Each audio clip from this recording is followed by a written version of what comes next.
Good afternoon and welcome to Tuesday Talks at the White House. The Tuesday Talks series serves as an opportunity for people across the country to get online and engage with policy experts, administration officials, and more. And today we're so excited to be joined by the co-chairs and members of the President's Committee on Arts and Humanities in honor of National Arts and Humanities Month. So we're thrilled to have co-chairs Margot Lyon, George Stevens, and then two committee members and extraordinary artists, Damien Wetzel to my right, and visual artist Chuck Close. Thanks so much for everyone that's joining us. If you go to whitehouse.gov/live, you'll see a link to Facebook, so you should hop into the chat right now. We've been collecting questions for the past couple of days. We're going to be taking your questions live. So whitehouse.gov/live, jump into the chat. Before we get into your questions, Margot and George, could you just give us a bit of background on the President's Committee and tell us what it's all about and also what this month of celebration is about? The President's Committee on the Arts and Humanities is an independent group appointed, of course, by the President of the United States. And I think we have about 35 members, many of whom are artists. And we have a variety of responsibilities, but the overall idea is to advise the White House and help the White House on issues related to the arts and the humanities. Margot? Yeah, not much to add to that, except that the President's Committee was founded in 1982 under Ronald Reagan, executive order under Ronald Reagan. And we also work very closely with our partner cultural agencies, the National Endowment for the Arts, National Endowment for the Humanities, and the Institute for Museum and Library Sciences. Now for Damien and Chuck, what is your role as artists on the committee? Well, I mean, there are many and varied roles in a sense. It's sort of a developing answer.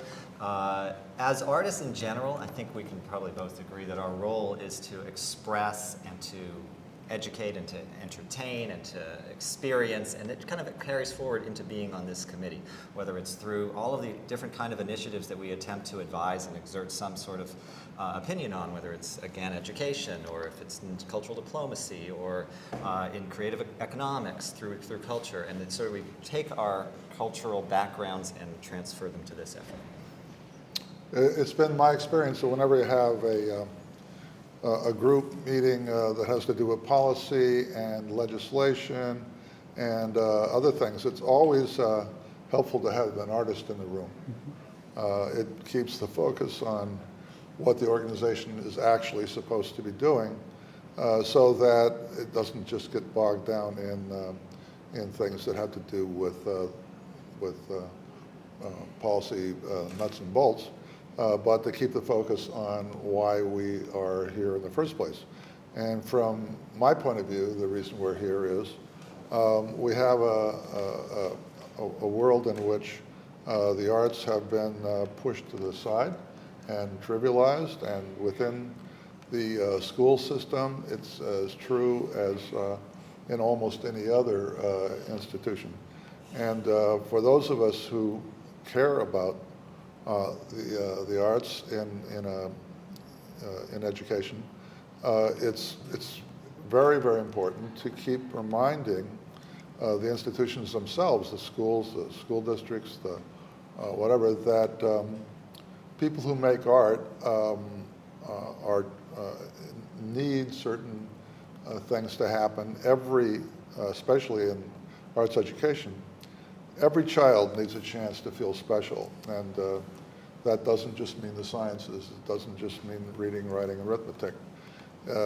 It's got to have kids have to have an opportunity to feel that they're engaged too, and that there's something for them. Plus, integrating it into the school system means that it brings a great deal to the other courses.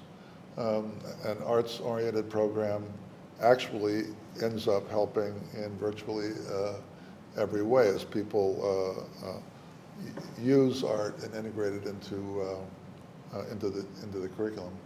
And of course, the same thing is true with the humanities. The stuff doesn't just happen on its own. It needs to be jump-started, and it needs to be nurtured, and you have to bring an awareness of the value of this to our society, and make sure it's there. Great, so we have a very active live chat happening. Go to whitehouse.gov/live where you'll see a link to jump into the Facebook chat. We're getting a lot of great questions. I'm going to kick things off with a question that comes from Tesa Janste Taglo. Pardon me for not pronouncing your name correctly, potentially. So the question is, how can this committee help ensure arts education becomes a priority for all public school systems? Damien. Thanks, George. Well, there's a variety of ways. I mean, Chuck really laid out the case for advocacy as far as a role for artists on this committee to take this opportunity to, on a national level, express the belief and make the case for how the arts contribute to education and how the arts contribute to all of the things that perhaps in the arts community we take for granted, but maybe not so clear across the board in this country. So that is a very defined role. So as far as arts education specifically, we are making that case, whether it's with the Department of Education or in our daily lives as committee members, as artists. Some of the artists on this committee work together. I work with Yo-Yo Ma in arts education initiatives. Chuck works in New York already in studios in the schools for many years. There's a lot of history here which we put together in this context, though, and draw on the other assets of the committee and on the willingness in this day and age to engage and to reform education, and the arts are obviously a meaningful part of it, but the case needs to be made in a very cogent way. And I'd like to, George and I were very privileged during the President's campaign to co-chair the Arts Policy Committee, and one of the most important points that was part of the platform there was to look into, explore the idea of an artist's core. And that is what we are actually doing right now. Our wonderful executive director, Rachel Gosselin, has done an amazing job this past year, doing an enormous amount of research with a terrific consultant. And we are now just looking at the results of that research, and we'll make a judgment as to what are the best steps that we can take to move ahead to make sure that arts are in the public schools and integrated into the curriculum, as Chuck was saying, and as Damien, I know, has worked closely with Yo-Yo Ma doing. So we're on the case. So this question comes from Bob Lynch. Americans for the Arts have also gathered a number of questions. Guys everywhere. Bob has submitted the following question. He wants to know, the President's Committee has many members who provide great public leadership. How do you think the committee's members can best support arts education and the importance of a well-rounded education at the state and local level? Well, I think the thing that we've sort of focused on in our committee is how can we identify existing programs that have worked well? And we don't have time. It's not a laboratory. We can't design a program and see if it works. We've got to hit the ground running, and in order to do that, we've been evaluating and studying approaches that have been used all over the country, and let them be models for us to advance as a possible pilot program. We could put things in schools in the Midwest that actually work in New York, or vice versa. And I think that's, we have systems that are working extremely well. And we just need to be able to explain to other groups, other constituencies and other entities that they can adopt and adapt these programs to their own special situation and their own needs. And we don't really have to reinvent the wheel. We just need to change a tire or two. Now, if you're just joining the chat, go to whitehouse.gov/live. There's a very active discussion happening on Facebook. We got a great question from Mary Angelo, and she wants to know, what plans does the government and NEA have for helping fund this generation's new and emerging artists who have been hit particularly hard by the recession?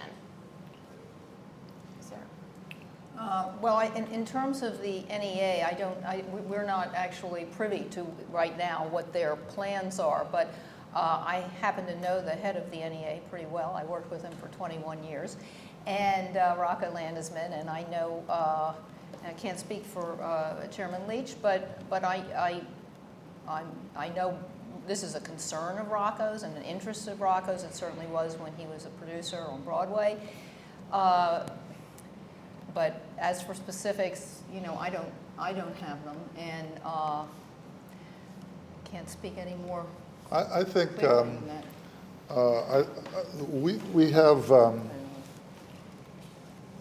opportunity to come up with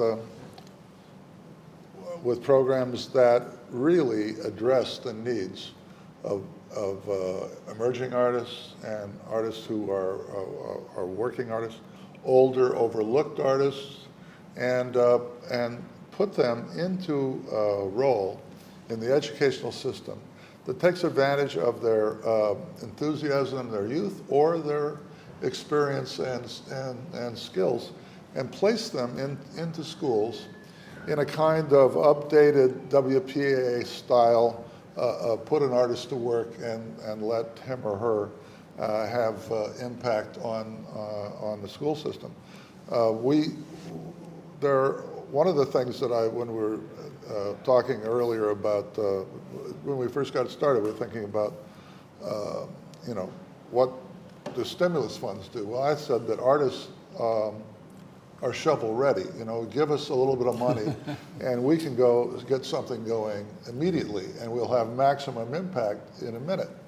And one of the models that I think is incredibly important is Studio in a School, which is in New York City, and it's Agnes Martin, a wonderful philanthropist and former head of the board of the Museum of Modern Art, was appalled in the 70s when art and music was taken out of the school system, and took it upon herself, and I was one of the members of her board and have been all along, to find a way to put artists into the schools. Artists who don't have teaching credentials, don't have degrees in education, but have a great deal of experience in art. And this has been an incredibly successful program. We've been in over 200 schools in New York City, and the results could make you cry. It's just amazing what happens when an artist from this program is injected into a school. And it also takes the form of educating interested teachers who are a regular part of the school, and brings them along, first as assistants, and then to get them to the point where they actually can keep the thing going once the artist leaves the school and goes somewhere else. There's all kinds of ways to do that, but what you want to do is have the maximum impact, and inject it in at the moment when it will have the greatest influence. I'd also like to add to that the teaching artists that you're referring to are in our thinking that Damien spoke about and Chuck spoke about for the artist core. That is very much part of that that vision that we have, and some of those artists will be young and emerging artists. And the other possibility is the NEA is developing a program, which is not active right now, but Our Town, which will hopefully stimulate artists in several pilot programs in various towns across the country. So I think there are plans afoot, and hopefully they're going to be materialized sooner than later. Yeah, I would add to that, again, not speaking for the NEA, like as Margot said, but you know, Our Town grows out of Art Works, Rocco's whole emphasis on the fact that art does work. It works in education, as Chuck pointed out so beautifully just now. It works in community development, works in economics, and there are ways that can answer that question that is part of our belief system to try and advance, to say this is what the arts can do. It is not an isolated thing that goes on, and there's a reality that this is an opinion that has to be, it's a conversation that has to be had to show how the arts can do these things, just the way Chuck described how artists can go into the schools and leave them in a different state than when they arrived. It's not just an instant thing where so there's this one moment and art happens and it's over. No, teachers are educated as well. Then there's a residual effect and the children go on and there's a base made of enthusiasm and creativity is built for the children, and it goes on and on and on. It takes on one of the real problems in our educational system and school systems. That is the high dropout rate. When you have a very narrow notion of what success in school means, and people are not particularly academically skilled, like I wasn't. When I went to school, you had as a guaranteed right from kindergarten through high school, art and music 3-4 days a week. If I had not had that, if I had not had a chance to feel that I could excel in something when I was not doing well in the academic areas, I would have dropped out of school. I always said that if I hadn't gone to Yale, I could have gone to jail.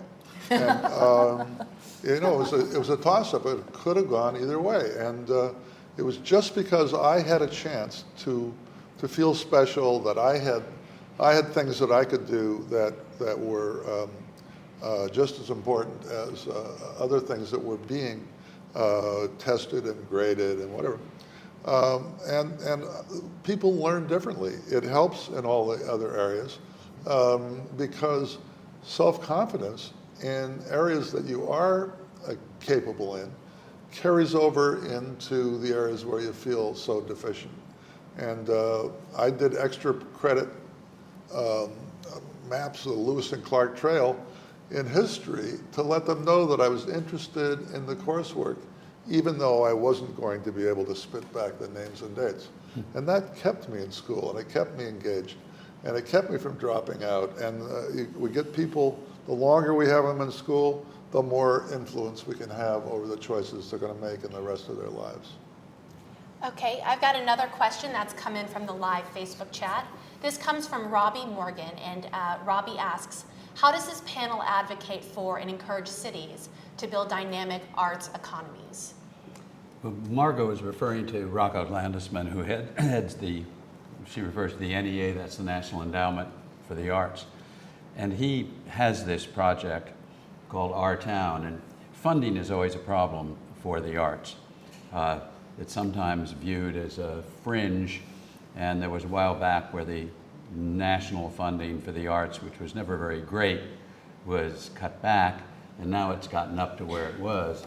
But Rocco has very creatively worked with other agencies, including the Housing and Urban Development, to go right into the cities, and sometimes projects of HUD, is it still called that? Housing and Urban, yeah.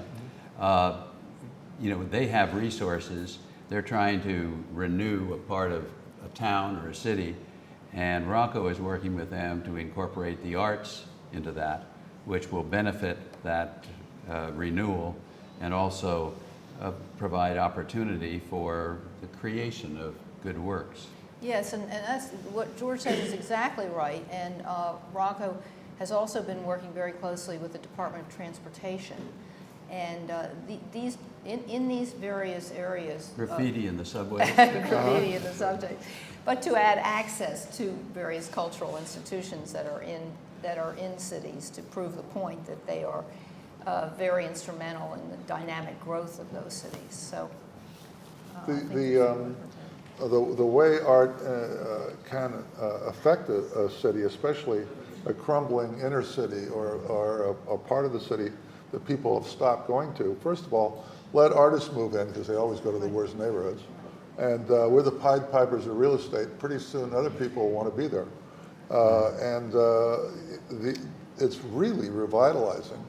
What happened in New York City with Soho is now happening in Columbus, or it's, That's right. you know, I mean, everywhere part of else. this is about sharing best practices and models, and look at Soho, or look at the new 42nd Street. I Right. mean, just as a model, which I love to cite because it has a cyclical quality where it's not just like, I mean, Soho is an interesting example because it's like the artist revitalized it, but then the artist couldn't quite afford to stay. Right. But I we mean, keep so moving and you keep moving. gentrifying But other I look areas.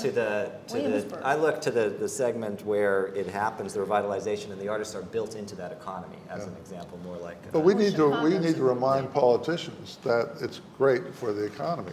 More people attend the Metropolitan Museum in New York than all the sporting teams in New York combined. More people attend than all the baseball, basketball, football teams combined. And we bring more money into the economy than more tourism, more everything.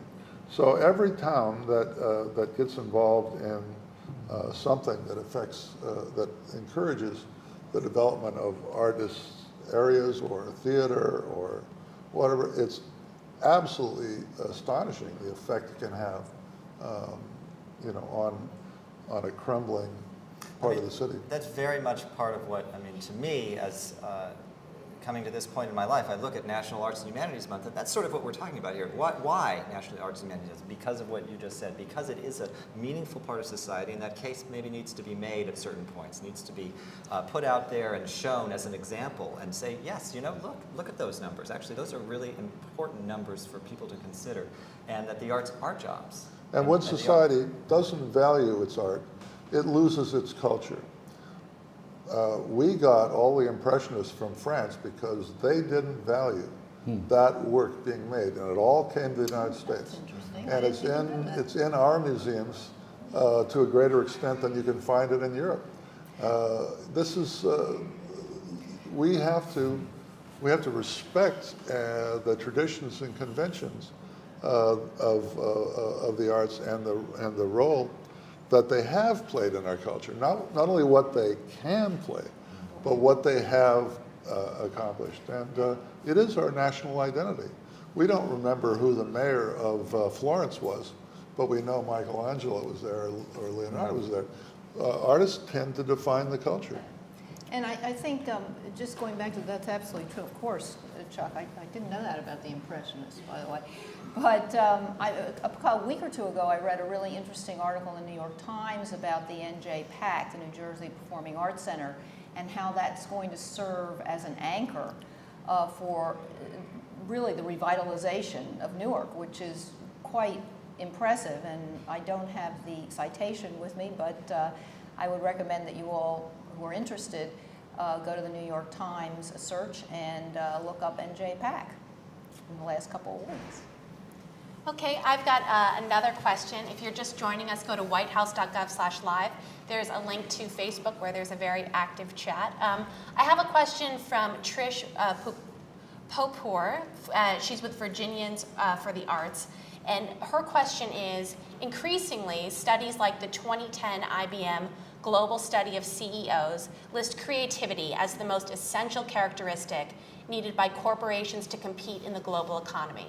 How can America foster STEAM, science, technology, engineering, arts, math, not just STEM, to capture the value of arts education which fosters creativity among youth? Well, I think what Chuck Close was talking about a few moments ago is, you know, artists being in the schools, they are, every day they get up thinking creatively and they stimulate children. Picasso, I think it was said that every child is an artist. The problem is, how do you remain one when you grow up? Mm-hmm. And I think nourishing that is a way to really enlarge the creativity of our population. There's a problem in our culture altogether that we are much too interested in problem solving and not interested enough in problem creation.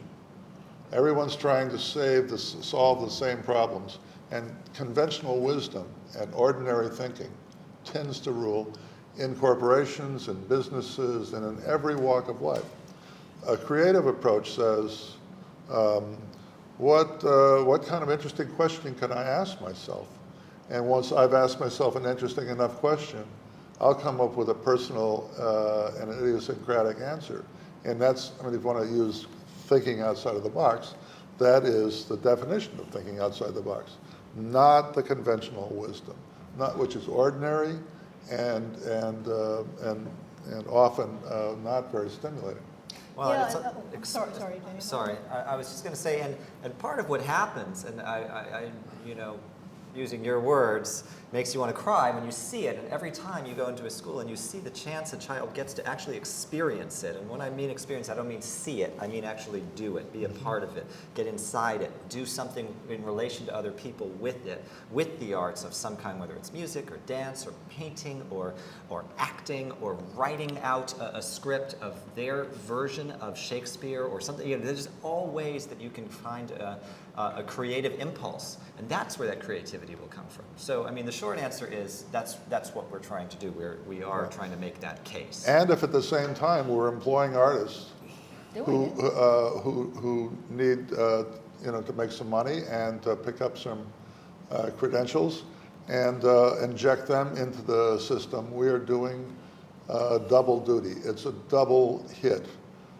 It helps the artists who are teaching there, and the artists who are teaching there help the program, help the And the students. integration, you know, aspect of it is just so fascinating, actually, because, I mean, you touched on that a minute ago, but I've watched it in the things that I've been involved with, where consistently I've had the same experience, where a school feels that perhaps they don't have room for a specific arts program. They're convinced to make the room.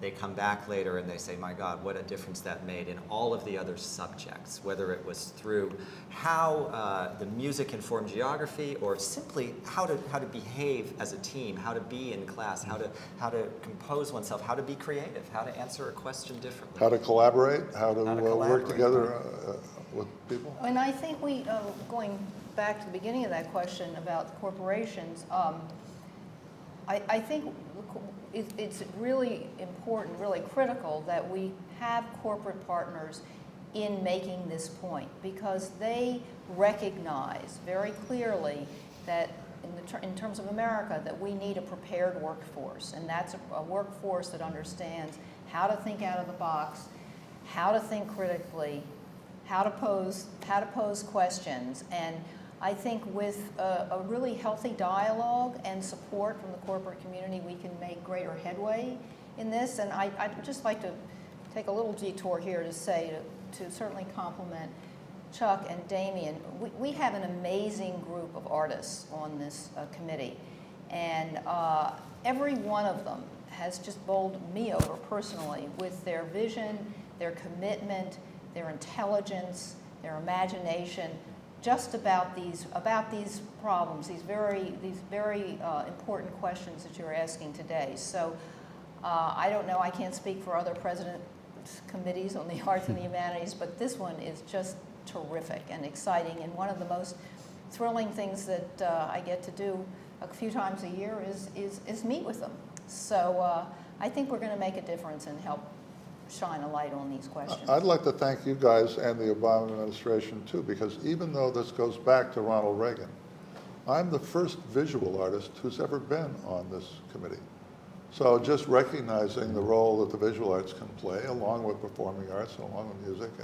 Well, I think that you know, a distinction of this particular the committee that we serve on at this time is it's far and away the greatest number of artists who have ever been on it, and Forrest Whitaker, Alfred Woodard, Tom Main, the architect, help me, Yo-Yo, George Wolfe, Kerry Washington. Kerry Washington, Sarah Jessica Parker. Oh, Alfred Woodard. Yeah, so I mean, it really is interesting what you said earlier, that you know, an artist in a meeting, you know, there is that creativity, and it certainly has stimulated this process, enriched it. Okay, we've got, I'm going to jump in with another question from the chat. This comes from Cliff McReynolds, And he asks, for the arts educator, like mentioned earlier, the problem isn't always thinking outside of the box, it's thinking outside of the oval the students must fill in. The ideals this panel is presenting are wonderful, however, implementing them in individual schools is where the problem arises. How can we help implement these strategies in all schools, knowing the differences among urban, suburban, and rural schools?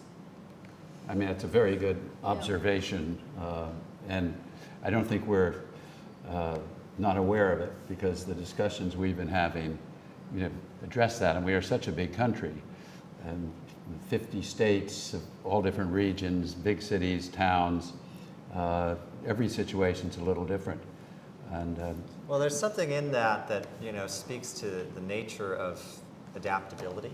First of all, within the arts, and the idea that Chuck expressed about posing the question, finding what the question is, and finding the answer in that way, as opposed to saying, well, this is a monochromatic thing, and it's not. There are wildly different needs, even within cities. Forget about the whole country. Even within a city, you can go from one borough to another and say, well, this is completely different. This is a completely different thing. But there are innate principles, and as far as filling in the oval, God knows that's the bugaboo of a sort, to say how are we going to make sure they fill in the right oval. That's this overriding concern. And my answer is, in general, I've found that the arts push the pen in the right direction. And that's a case that has to be made through experience, through studies, and through all the kinds of things. But I mean, Chuck, I think when we spoke about this a little earlier. This is the antidote to teaching for testing. This is the antidote for what has happened when school systems and teachers realize that perhaps their job depends on getting the scores up. And it's such a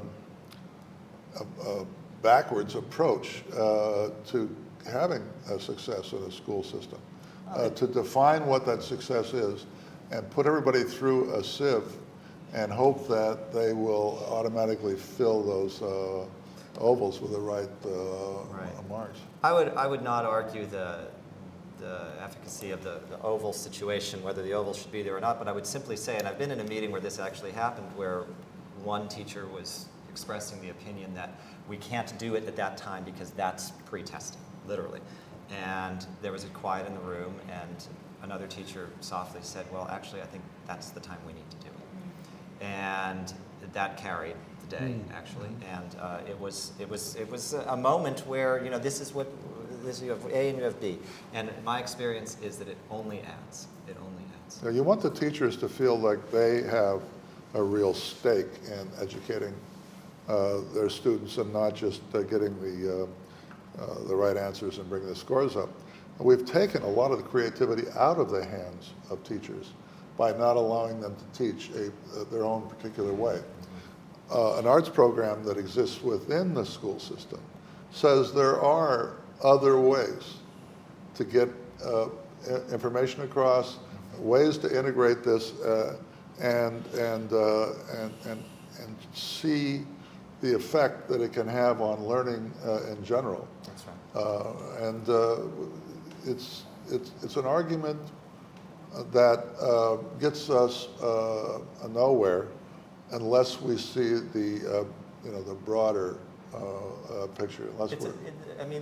Yo-Yo calls it passion-driven learning. It's about finding a way to increase the passion for learning.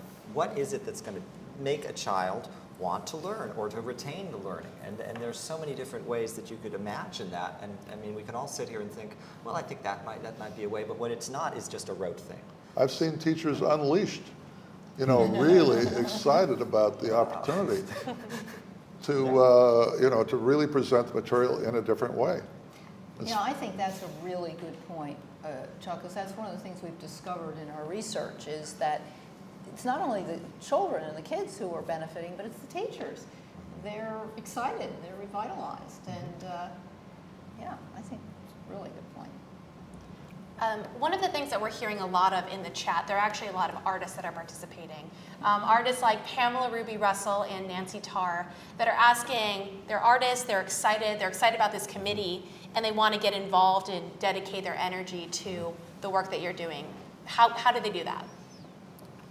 Well, this is an interesting question because the truth is, this is all about, I mean, many of the things we're talking about are about public service. Some of it is very jobs related, but it's also about how can we contribute? And that, as an artist myself, one of the things that I've brought to this in the back of my mind is that I kind of felt like I could have been asked to do more. I could have been, I wanted to do more, but maybe, and at this moment in my life, I'm all about trying to find ways to do more. So I appreciate that question, and that's part of our initiative. You know, the Artist Core idea is we want to give people an opportunity to contribute. So I don't have a short answer, but I have an intention. And you know, it might be that stimulated by this discussion, people in different areas or regions will look within their own community to say, is there a way I can involve myself in a neighborhood school or an education? Because again, this country is too big for it all to come from one place. That's right. And that's why we look at models and want to try and kind of find ways to stimulate this kind of activity. In almost every community, there are things going on already. If you look hard enough, you can find them. And you can add your input and your energy and your efforts to it, you know, and make it better. When organizations become more and more successful, something that was a volunteer activity might actually turn into a paying job. It's just invention. I used to enjoy greatly going to the Kennedy Center when the New York City Ballet would come and see Damien dance, which is just a breathtaking experience. He's one of the great dancers of our era. And one night we had dinner afterwards, and I said, what's going on? He says, I've applied to the Kennedy School at Harvard. You know, so here was an artist looking for another way to involve himself in the life of the country. And I don't think I'm telling any secrets. He's now teaching a course at Harvard and working on the President's Committee. So, I mean, I just cite that as an example for people around the country who would like to make a difference. You might just have to look and seek your own opportunity. But hopefully we'll also have things in place soon Yes. that people will be able to go to and see, you know, what we're offering. At this point, we haven't actually implemented a lot of the things that we've talked about, and so that's the next phase. And people out there, all the people who are twittering and tweeting and logging in and all that stuff, keep in touch, because there should be real information about real programs soon. And I'd like to, on that point, Chuck, I'd like to just say that, you know, every year we give awards, actually. This year, we have a new name for those awards, the National Arts and Humanities Youth Programs Awards. And if you go onto our site, or if you probably just check, if you Google those, you can get the names of programs that have been awarded, have received awards from us, where you, in your area, where you might want to contact and contribute time and serve. And you know, we have many people who are nominated, or organizations that are nominated for these awards, and so many of them are worthy. So I agree with Damien and Chuck and George that if you dig, you can find them. And it's wonderful that you've asked that question. And you know, we're trying to build a movement here, and you all are important to that movement. We've got another question from the chat. This comes from Sarah Roosh. She asks, on behalf of the Cultural Policy Planning class at Brown University, what does the President's Committee do to shape cultural policy and support policy weaklings? Policy weaklings? Policy weaklings. Policy weaklings, does that mean? Cultural policy and policy weaklings. So potentially weakness in policy. I see. Damien. Great. Turn it Listen, to- I can say that, you know, the staff of the President's Committee is active in advocating for the arts in a variety of ways throughout government, including with the Domestic Policy Council. They're sitting in on meetings of various kinds where the arts can play a role. So I don't want to speak to the potential weaklings in there, but in general, there is a voice for the arts through the President's Committee, advocating and looking for ways for, I mean, I love that, Margaret used the word serve, looking for the ways that the arts can serve in this. Because I do think that there's a dynamic that perhaps should be addressed in this. It's not about what the arts can get, it's about what the arts can give. I think much of what the Arts and Humanities Committee does is about what it can give. It can give some validation. It can say, this is a worthy program, emulate this. It can say, these are things the arts are doing. These are what the arts can do. Not about the arts need, the arts need. How are we going to change that dynamic? And I think that's another part of the conversation that's going on here. Yeah.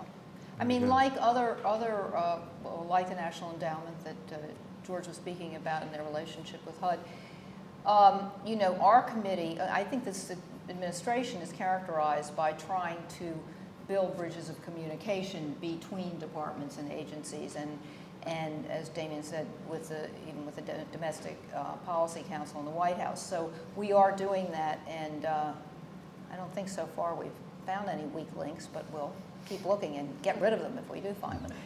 The National Endowment for the Arts actually grew more under Republicans and came about with a Republican administration.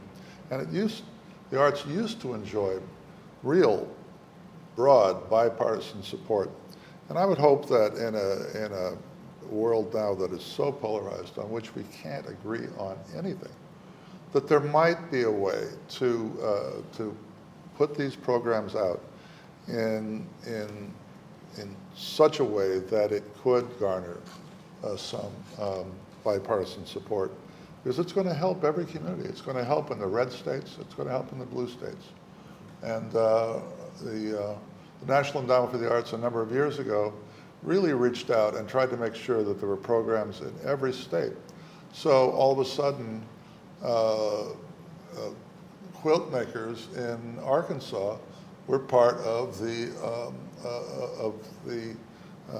dialogue and were helped by the National Endowments for the Arts. And I think we need to stress that this is good, not only for society in general, but it's good in an important local way, irrespective of the politics of the community. Yeah, and jumping off from that, one thing that we learned in our research, our roundtable with a lot of state arts agencies, is for those of you who are involved in schools that are in this conversation, PTAs are really important. If you can prove to your PTA that the arts courses that your children have had, or that have really changed, their attendance at school, their interest in school, and ignited something in them, that will make a difference. So I encourage you to do that, to really try and involve your parents in your communities in the experience your children have had in schools. Okay, I've got, this will be our last question. This is specifically to Chuck, and it's from Art Beyond Sight. They sent this over. We work to connect museums with teen and young adults with disabilities that contemplate careers in the arts. For years, you've been a role model for artists, and more recently for artists with disabilities. Who are your role models? Ooh. Well, what are my role models? Well, I mean, just people that I know that function, in the world in a real way, that hit the ground running and try and make change happen.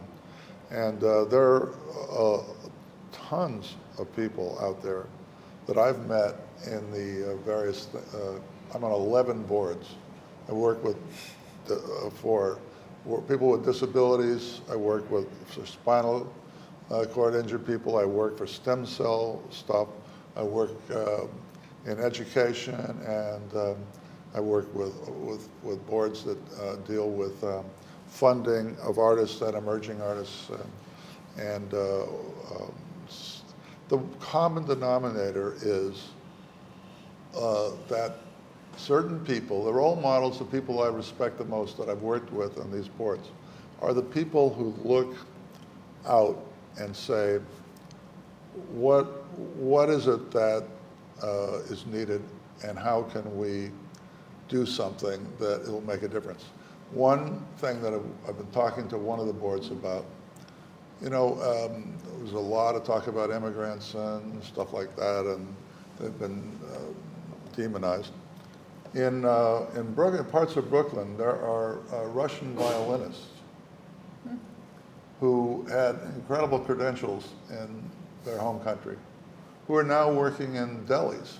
They don't have an opportunity to work with their craft or to teach it. Wouldn't it be great to put those violinists into the school system and let them teach music? But they don't have the credentials to do it. They don't have the degree in education.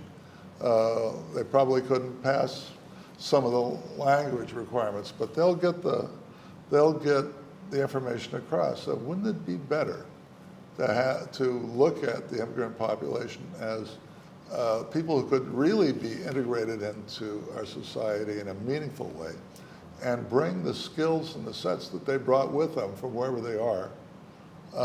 Same thing could happen in the culinary arts. The same thing could happen in all kinds of areas. But when you think about what's out there and how it can be used and how it can be incorporated, it just will make society stronger. Well, I want to thank Margot, George, Damien, and Chuck so much for engaging in what was a very lively conversation. If any of you want to make a closing remark, or else we'll wrap things up. I thought Chuck gave us a beautiful closing Chuck did. remark. Chuck gave us. I just wanted to open up the opportunity. What did I say?